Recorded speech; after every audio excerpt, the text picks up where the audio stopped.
I read stuff about his warriors being so tough that if they didn't have anything to eat, they would just like cut open a vein and drink their horse's blood and then close the vein. Who was he? Genghis Khan, a conqueror, warrior, and ruler of the largest empire the world has ever known. And on July 9th, Irving families entered his kingdom and conquered their fears. Well, we have tickets to the Genghis Khan exhibit. The story of the warrior and the myth behind the man have been brought to life at the Irving Arts Center through the highly acclaimed world tour of Genghis Khan, the exhibition. But it was more than just the exhibit that drew families to the Art Center. I saw when I went on that they were having the family day, and I thought it'd be nice if my daughter could participate in a Mongolian craft. Family Khan Days are a fun way for children and parents to learn the history and story of Genghis Khan in a creative and interactive way. I'm making a craft. The free activities give children the opportunity to spend time with their family while participating in Mongolian-themed crafts. Because I get to paint. Cindy Pereira developed the art curriculum for Family Fun Days and explains why being interactive with the exhibit is a helpful learning tool. To provide a fun activity for families to connect with the exhibit. Our first one here is the passport. They get to make a passport that Genghis Khan invented, and then it's just like a hands-on connection for them to take with them, and it's free. It's fun, free, and children of all ages enjoy making crafts. First I made designs and then I'm painting it. We take model magic and we do it into a shape or a stamp that we like, and we can paint it and do designs, but we have to make a hole so we could like put a string or a ribbon through it.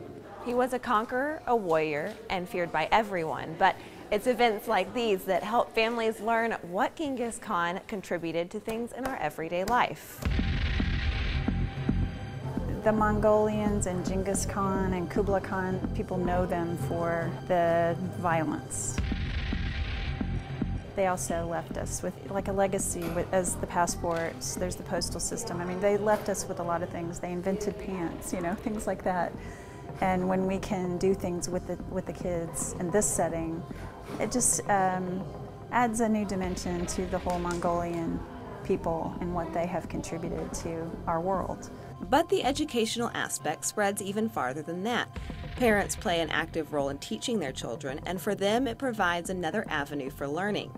I homeschool my daughter, and so that was one of our chapters in history during the spring. So we reread that chapter this week, and so we're coming to just get a little bit more hands-on understanding of that period in history. It's history brought to life, which is something that no textbook can provide.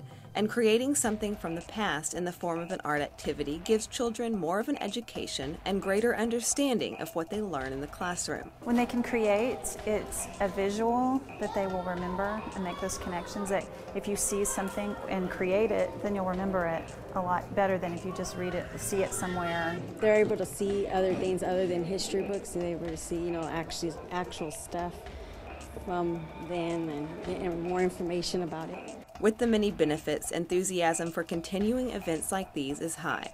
I'd love to see this kind of good historical exhibit that really brings history to life, especially for young people. But I think it's going to be of interest to all ages. It's very important for families to have a place to come for a free activity.